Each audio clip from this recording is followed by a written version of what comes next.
Hello, my name is Jay, your DM. I use he, him. I'm El Ninja Cupcake, she, her. I'm Jerika, she, her. And this is Insight Check, where we delve into the dungeon of your bad decisions and retrieve the treasure of wisdom. All right, everybody. Welcome to San Antonio. That's where we are right now. Enjoy the beautiful sights and sounds. Yeah. Oh, man. Margarita. The cheese. Yeah. Licking the salt off the glass. No, look at that water taxi. So delicious. Love all this salt. In the sunshine. Yes. Oh man, it's so warm. All these beautiful people all around at PAX. So noisy. Oh gosh. Inside check. Yeah, oh man, our huge crowd, our posse that just follows us around, just loves us so much. Yeah, okay, so it is a few days prior. It is a few days prior to our San Antonio trip. We are recording a little in advance, but in order to make sure that we get this episode out on time, we are dedicatedly recording 2 episodes in 1 week. Wow. And this week we got a doozy of a topic, I think. And I think my dungeon crawl is going to get right into it. So I wanted to talk about Matt Colville's recent streams where he is building the city of Capital, the greatest city in this or any age, which is a wonderful D&D setting for his upcoming campaign, which he will be live streaming within the next couple of weeks, I suppose. It is pretty exciting, and watching him build out the city in real time has been very illuminating. I have gone through a similar process when building out the city of Istandel for my own setting, although it wasn't quite as deep or broad. But it gets to the topic that we wanted to discuss about. Jerika brought this up today, and I thought it was a really interesting topic, which was playing Dungeons & Dragons in an urban campaign, which is something we'll get into a little deeper later. But basically the idea that you can play the whole game in one city in your world, as opposed to being this giant globe-hopping, globe-trotting adventure. It can be sort of focused into this one place. And actually, we're kind of doing an urban campaign right now. Half of our game is set in the city of New York. So in a way, it's like half a urban campaign, and then half the time we jump into a fantasy world where we are playing in a different kind of more traditional fantasy D&D universe. You know, urban settings, they just seem to be all the rage right now. Ravnica recently came out, Guilds of Ravnica. Yeah, it's That's a huge city. Absolutely. It's one whole world, which is a single city. It is incredible. And so it's kind of, fantasy Coruscant, right? I mean, Coruscant had that first, where it was a giant city. Yeah, a city world. Yeah. Yeah, it just seems to be coming up more and more lately as, trends go like that, where the game comes out. Originally, you're going to be dealing with the sort of fundamental fantasy setting stuff where you have a few smaller cities and a few fields and great valleys and mountains, the Sword Coast. And then as people sort of explore that for a couple of years, they're going to start wanting to branch out. And then what have we had over the last few years? We had Waterdeep come out, getting a huge adventure set in it. Then we had Ravnica come out, and now Matt Colville's doing Capital. And it's just like, there's this shift going on where people are kind of wanting to try something a little different. And, we're going to go through kind of what that could be like at your table. Who else has got a dungeon crawl, though? I have a dungeon crawl that is completely unrelated to cities. Well, that's fine. But it is related to Christie's. There's a lovely person, artist, individual on Twitter. They are at Bunnies1021, Christie Fett. And they have been doing, oh my goodness, just the cutest D&D stream Pokemon crossovers.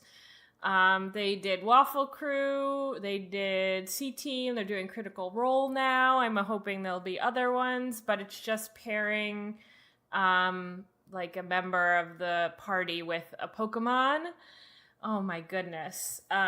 Very cute, very up my alley. My favorite one is probably the walnut one. She's Wolfnut and she's with Puccina, like a little wolf friend. Yeah, Oh my Puccina. goodness. I mean, Love classic. Wolf nut. Love it. So they're very cute. They're in like a cartoony style and they have a lot of heart. So I would suggest checking them out if you've ever seen Critical Role or C-Team or DCA. I'm looking at it. It is very adorable. So Dinar super with adorable. Togepi. That's Togepi. classic. Oh my goodness. It's the cutest. Genius. Definitely see what you're Wholesome doing there. content. Christy Fett at Bunnies1021. We will definitely link them in our Twitter. I am also gonna hop on this art bandwagon because we know how much Cupcake loves her miniatures and watching people paint all of these. I'm gonna go back to Jasmine Medieval Minis at Ravenelf. She did a paint of a carrion crawler that is incredible and disgusting. I just can't keep my eyes off of it. She's been doing glass eyes in I think a lot of her work. I don't know if that's just something she's done for a long time because I'm still trying to catch up. They're like shiny and realistic and it looks like it would almost be like soft and gooey if you touch this thing. Ugh, gross. I But can also imagine very this good. crawling around in a city. Very realistic. Yeah, and I see these beautiful miniatures of what look like cities, like little buildings. Those are by Daniel Dick at Daniel Dick 5518 on Twitter. He is actually making them for Matt Colville. Yes. Oh my god. I'm so ready for this stream. Yeah, Ugh. I have been watching. I've actually had the pleasure of talking to Dan a little bit about these miniatures because they're so amazing and watching his process as he's going through them.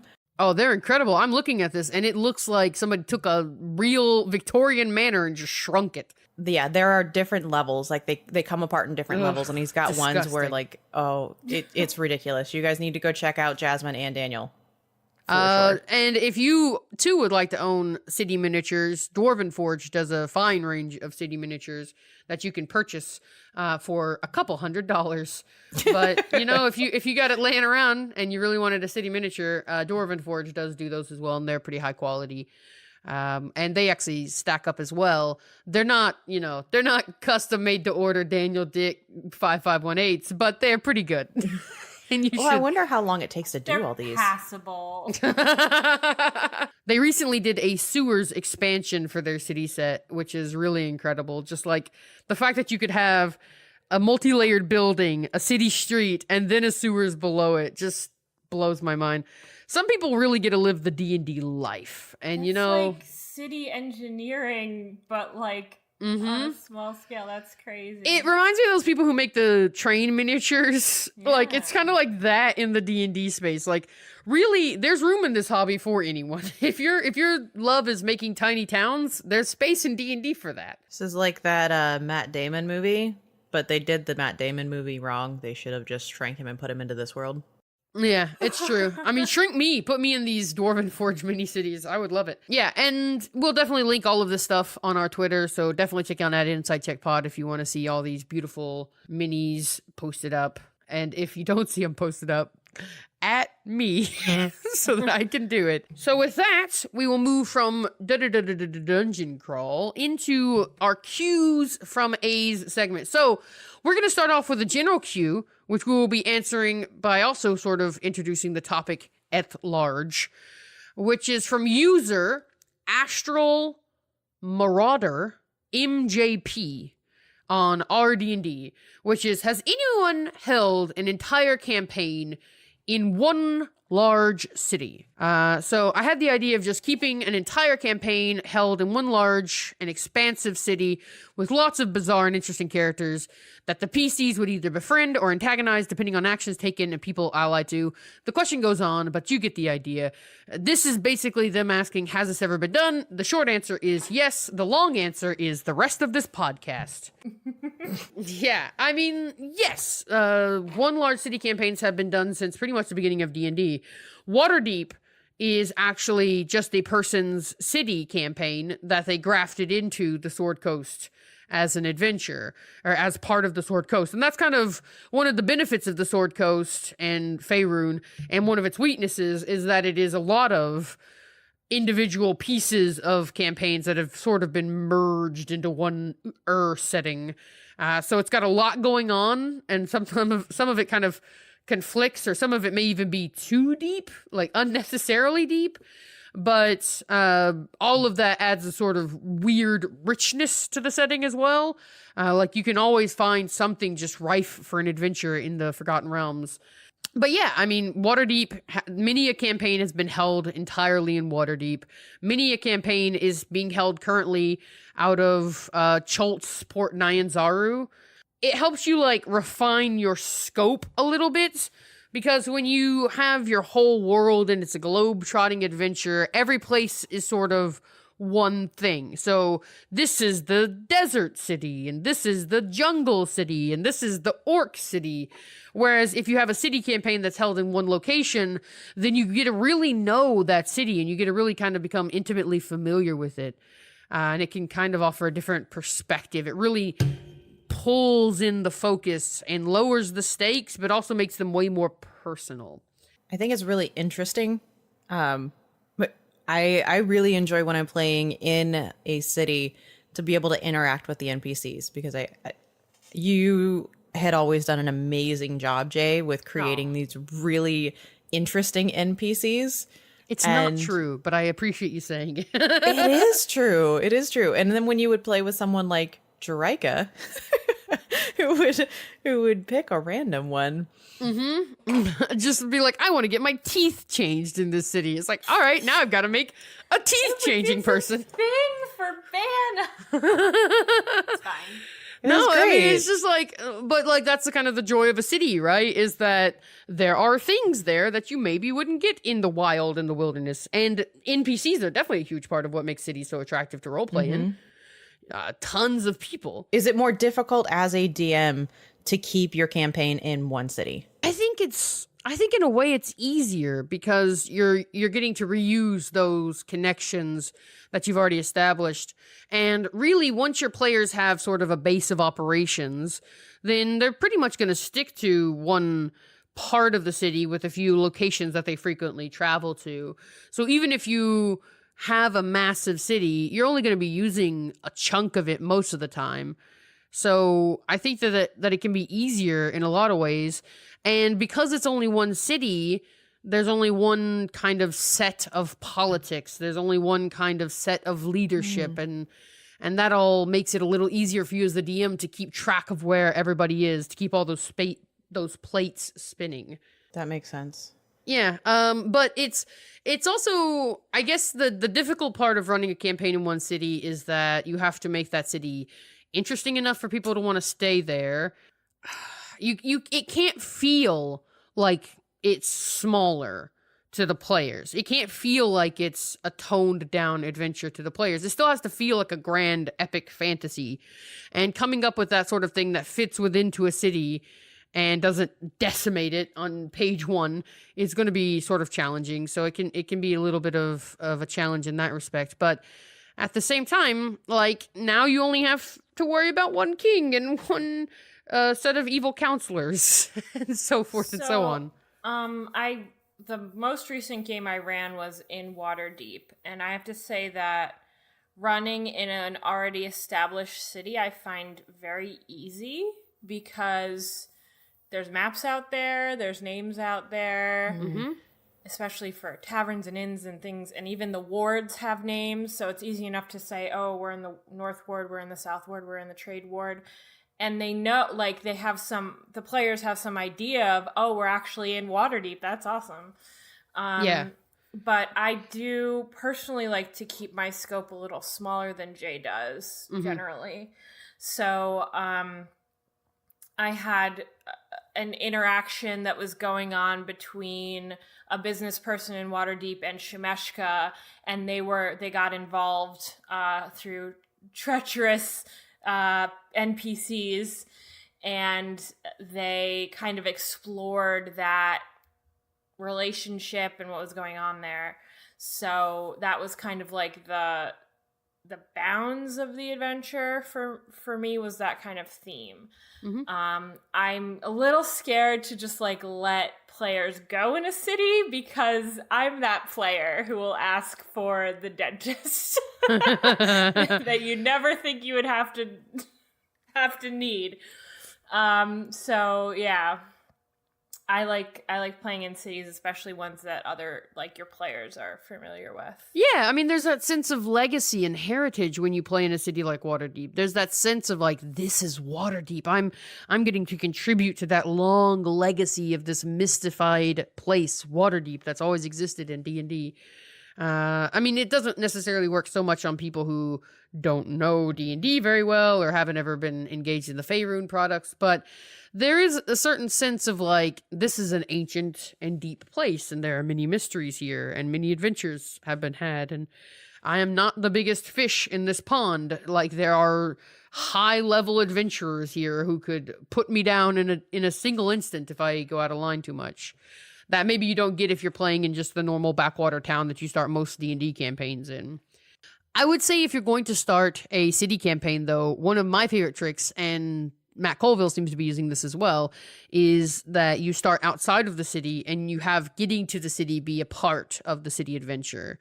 Because I feel like there's this great feeling when you walk into a city for the first time in a D&D game, and it just feels like now things have opened up. Like, you've been on a standard D&D adventure, but now you're on something special as you get to interact with the city and really get to know it. And it also allows your players to get to know each other first before they start meeting all these NPCs. Because that's one of the things that you can easily get overwhelmed with in a city campaign, is that your players can become background characters, and you don't want that to happen. So making sure that they have a chance to get to know each other first is important, and giving them opportunities and plot hooks that tie into their personal stories is going to be important, because it's easy for a city adventure to become about the city, and it still needs to be an adventure that your players are going on. So that's the basics of a D&D city adventure, and there's never been a greater time to get into one. The Guilds of Ravnica have just come out as a book, so you have a whole city world there that you can play in. It's like D&D is asking, what can we do to get you into a city campaign today? Yeah, exactly. You definitely have no shortage of cities coming out. And then you can always play in Capital, the greatest city in this or any age, with Matt Colville's city that he's basically putting out there for free. Okay, let's take a look at some of the other questions, though.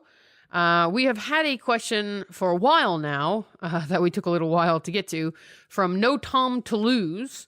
I'm running an urban game. Toulouse-Lautrec? No, I'm just kidding. I'm running an urban game for new players. There are so many people and places available to them. I'm finding it difficult to give them enough context to make meaningful choices. Any tips to help me encourage them to invest in NPCs and set the kinds of personal goals that encourage independent roleplay? So this kind of gets to a little bit of what you were saying with your trepidation of a city as well, Jerika. That, a city is big and open and broad, and how do you get players to sort of focus down a pathway? And we went into this 2 episodes ago where we talked about, players getting off in tangents. I mean, first of all, getting off in tangents is half the fun in D&D, so don't be too controlling.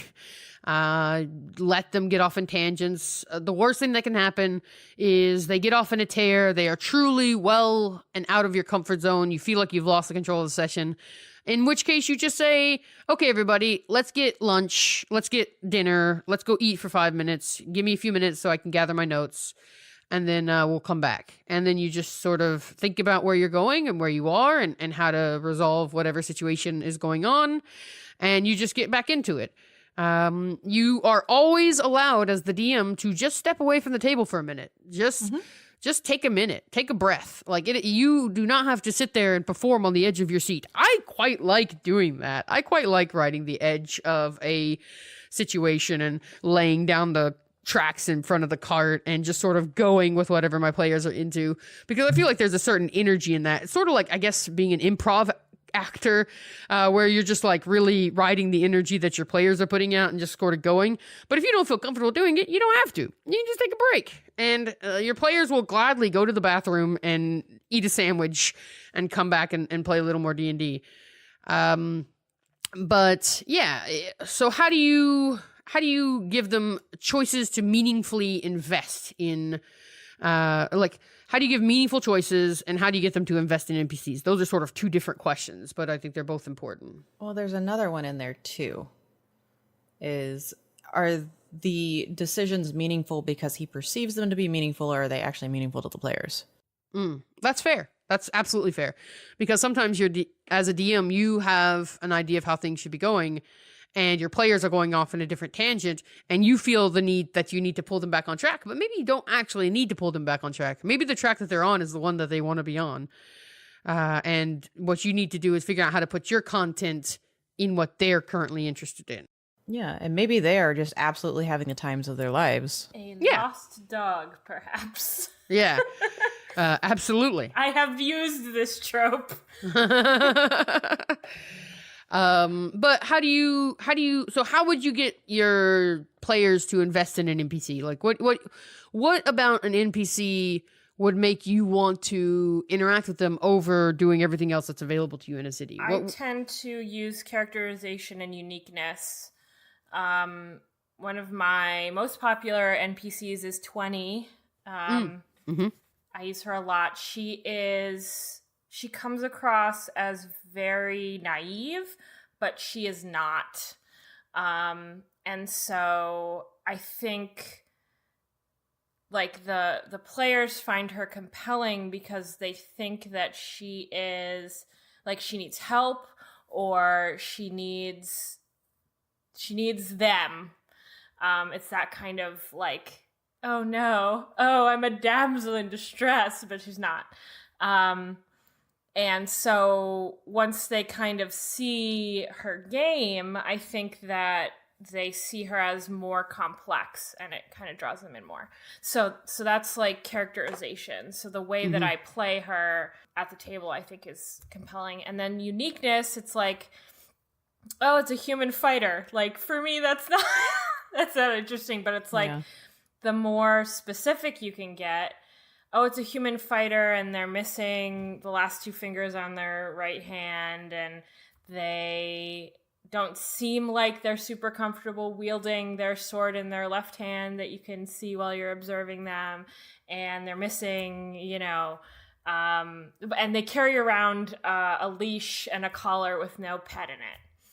See, there you go. Yeah. Getting like really specific, and I think making your NPCs unique like gives them a hook, gives the players some meat to kind of like bite into, if you know what I mean. I definitely think it's the way that characters get presented, for sure. I have a question for Jerika, actually. When we were playing towards the end of our campaign, you had kind of set your sights on the guy that was pulling our cart. What was it about this character that stood out to you? Great question. That is a really good question. So we had a guy who had like, we were in Waterdeep, and he had one of those carts that he pulls behind him. It's like a rickshaw, right? Is that what it's called? Yeah, a rickshaw driver. And, I think it may have just been the fact that he was a buff dude with a rickshaw. Like, that was weird enough. I think that was it. And like, she really... I don't know. Like, she was chaotic, really awkward. Described him. Yeah, she was. Yeah, 100%. Oh. Like, he never got like the full like, I don't know, like balcony entrance walk, but like, just I hate to say it, just like hot-blooded was enough. Yeah. I think. I mean, she like chaotic awkward. She's awkward when she wants to be, but other times she just goes for it. So other times, like, she would just be like, "Oh no, actually, also, like, this is who I want." She wasn't emotionally invested. Yeah, exactly. She was it was just like invested. I mean, it was a tall drink of water, and she wanted a sip. But that's all that there is. Fennec, it was more like, well, okay, the first time they met, she wasn't emotionally invested in that either. But as time went on, and she started seeing Fennec more and more, and like Fennec came into her own power, Banda then got like super invested. Yeah. So I think that speaks to a point that I would make, is that you just need to sometimes appeal to your players' selfish instincts as well, which is like tie the NPCs into something that your players want. Tie the NPCs into the player's plot. Give them a reason to give a shit about your NPCs. Don't just present a town guard and be like, yes, I'm an authoritative person. Go on this quest and do this thing I ask you to. Your players are going to be like, yawn. All right, let's go check that one-legged pirate in the bar. That seems like it's a story. He was great.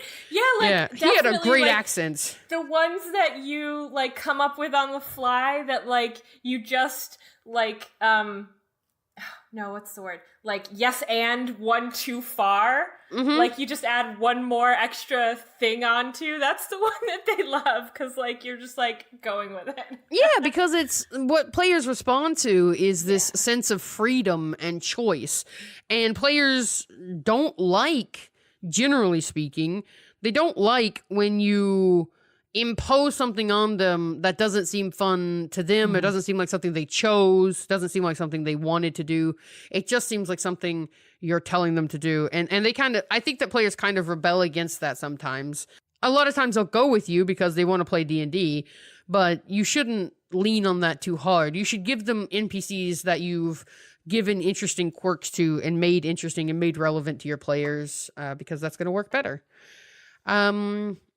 You can always experiment, dangle those carrots, see which carrot they go for. Yeah, give 3 quests, and then all 3 quests can secretly go to the same location.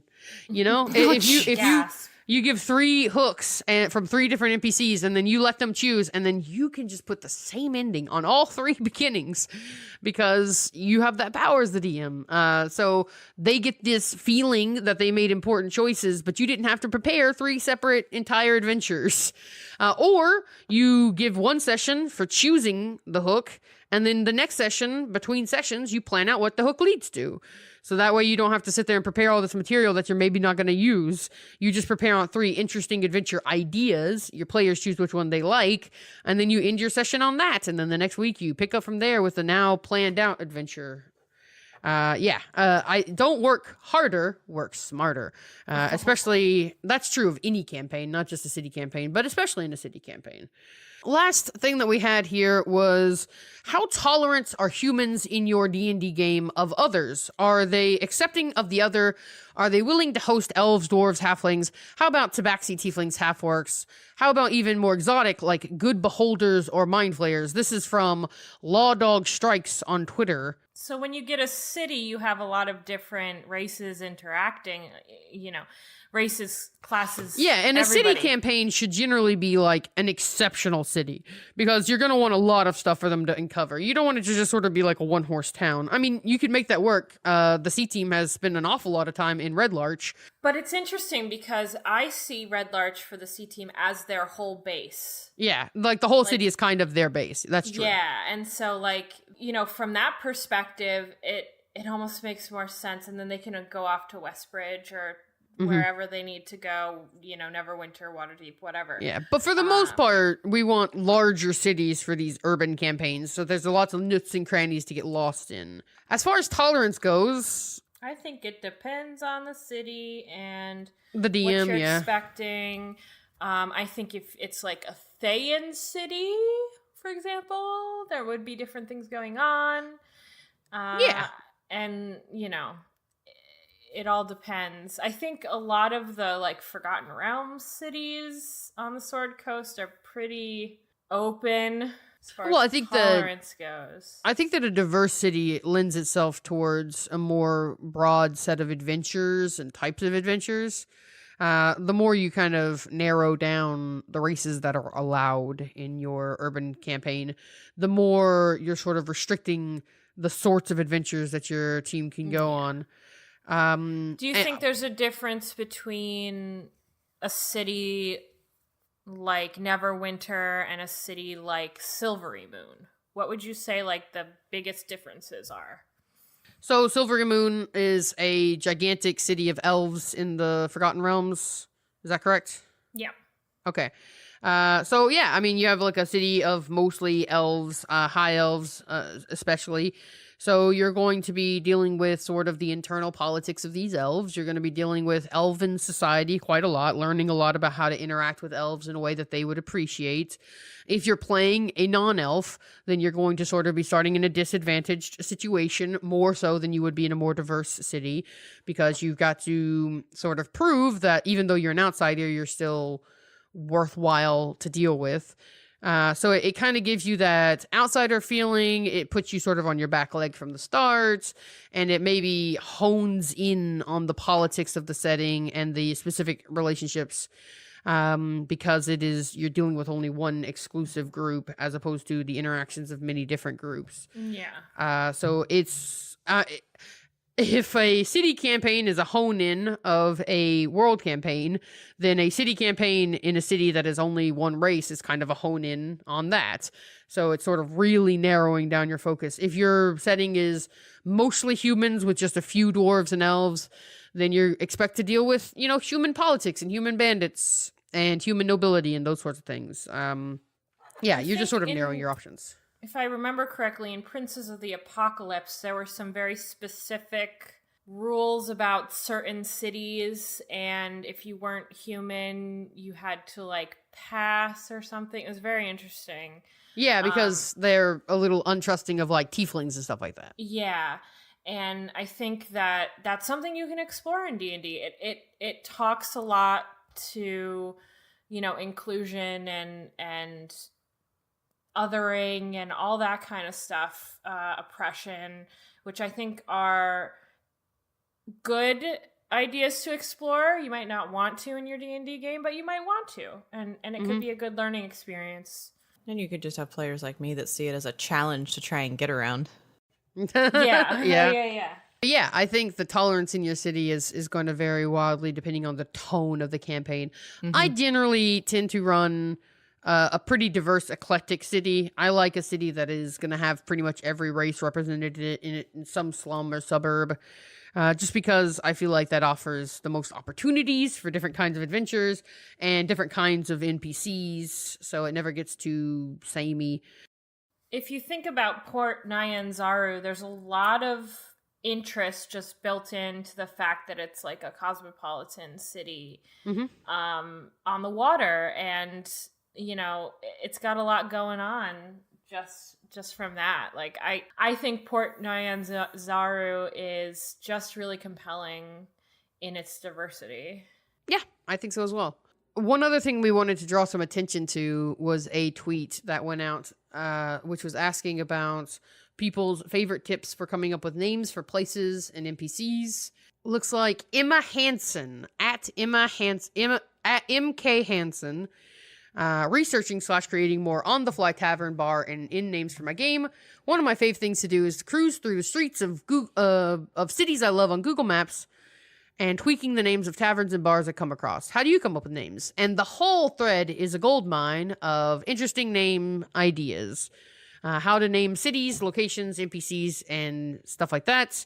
It is very, very useful tips and tricks that you can scroll through at your leisure and get some really nice information. I think it's really awesome. Names are really, really, I don't know, they're really cool to me. I'm playing in a game where we're in a city. It's a homebrew, and there is historical ruins in the city that have been built over, and every so often we come upon them, and it's important for the plot, so it's good to like recognize, oh, it's one of those ruins. And some of the names are different than the names that you would find elsewhere in the city. So like the names of the ruins or the locations or, people who we meet there. So taking into account maybe a little bit of like the history of your city, what was there before. I think there's like a whole chapter in Waterdeep Dragon Heist about like what was there before current Waterdeep. And just like try to fit that in if you can. I think it gives a city more of a realism to think about. That's maybe really names cool. that were there before. Yes. No, I like that. I have a tendency to get in and name things like off scientific or Latin names, which I'm sure is very basic. But Latin roots are very comfortable, I think, for English speakers, but they also sound awesome. They really do. Yeah, all right. I think that we have given some pretty solid advice about cities. I mean, we can't go away without talking about Fantasy Name Generator. Oh, if you yeah. aren't aware of this product, please check it out. I just Google Fantasy Name Generator. Yeah. It is, you could name anything really with that site. And another good tool is Donjon. Donjon is a very strange movie, but okay. Donjon is a generator that will randomly generate you taverns that have names, menus, prices, NPCs, and descriptions. Yes. So it will tell you what the tavern looks like, what is on the menu, what the barkeep is like, what their name is, and what their weird quirk is. If you are in a pinch for Donjon, you can always go there. And you know what? Since you've expressed such interest in it, I'm going to randomly generate a tavern right now. Do it. We're going to make this for a... This is where all of the insight checkers get to go on Friday night. We're all going to go to the... Absolutely. So this is for townsfolk. It is a good inn. Location: in an adventurer's quarter surrounded by narrow alleys and exotic shops. The street outside is crowded with drunken brawlers. You will come across the Beggar's Flail. The inn is a large building of stone walls with several stained glass windows and a large cellar. Accommodations consist of several large rooms with beds and feather mattresses. The innkeeper is an overweight female halfling named Ellen Wood. She was once a wealthy aristocrat, but her hands were destroyed by a dragon. The menu is braised crayfish and dried fig, a glass of wine for 2 silver pieces, braised bear and whey cheese with a glass of whiskey for 1 silver, or roasted chicken and bitter cheese with a glass of cider for 2 silver. And it even gives me a list of patrons and a list of rumors. That's awesome. So... Yep, there's Narnov, a male dwarf scofflaw, Lewin, a female elf mercenary, and you could learn from the rumors mill, a trained cat has been stealing small magic items. Altent, the acolyte, has been challenged by Lady Alliant to a duel. An ancient obelisk set with gemstones lies deep within the Kuzka jungle, and a vampire still lurks in the crypts beneath the ruins of Barker's Hold. So, of course, this is just a great way to get a start on an inn that you may need to put in your city. And those rumors, obviously you could change those to fit your setting and what you need, but they give you creative inspiration. And for just being generated on the fly, it's very, very handy. It's very thorough. Yeah, it is. It really is. Maybe too thorough.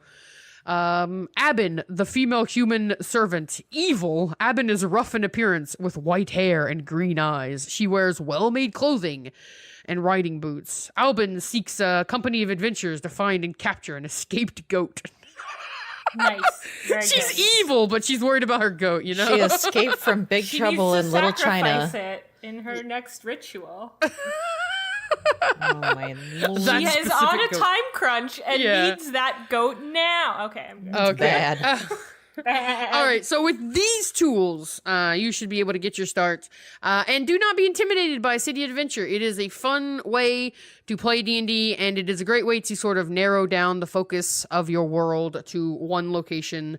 And it's good times. Your players are going to love getting lost in the streets of whatever fantasy city you decide to play in today. Literally and figuratively. If somebody's got your goat while you're trying to create a city, we have the resources for you. Absolutely. If you see Abin, Run. let us know. Yeah, get out of there. That's an evil human servant. Thank you all so much for joining us for this week's episode of Insight Check and for joining us at PAX South. We would love to extend our thanks to Vinswept for that lovely little ditty, intro and outro, Never Stand Alone. You are welcome to check them out. You will not be disappointed. And also thanks to Miss Amy T. Falcone for our social media branding, adorable chibi faces, and her hard work If you would like to have your questions answered, go ahead and add us at InsightCheckPod or hashtag InsightCheck. You can also join us on our Discord. We can provide links, but I would assume if you're following us on Twitter, you're probably in the Discord. And if you're not, that's where you can put your cues. Right up in that Discord. Yeah, they will find our A's. This Was Insight. check. Check. Check, check, check, check, check, check, check, check, check, check, check. check, check, check, check, check, check.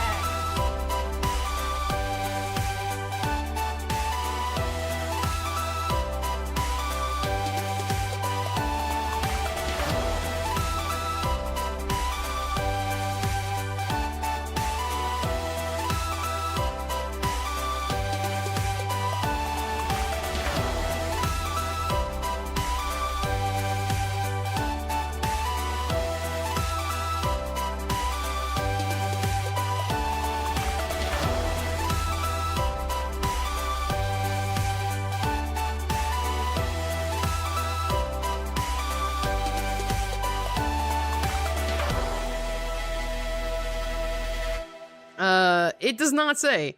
Man, a lot of these NPCs are evil. There's a lot of evil NPCs here. This bar is not a great place. It's supposed to be a good bar, right? Good bar. Yeah, it's a good inn with a lot of evil patrons. The beggar's flail. You'll be begging to get out of there. All right. With that, we will say our farewells once more. Does somebody want to take us out? Thank you all much. Thank you, everyone. All right, it's fine. Thank you all much, everyone.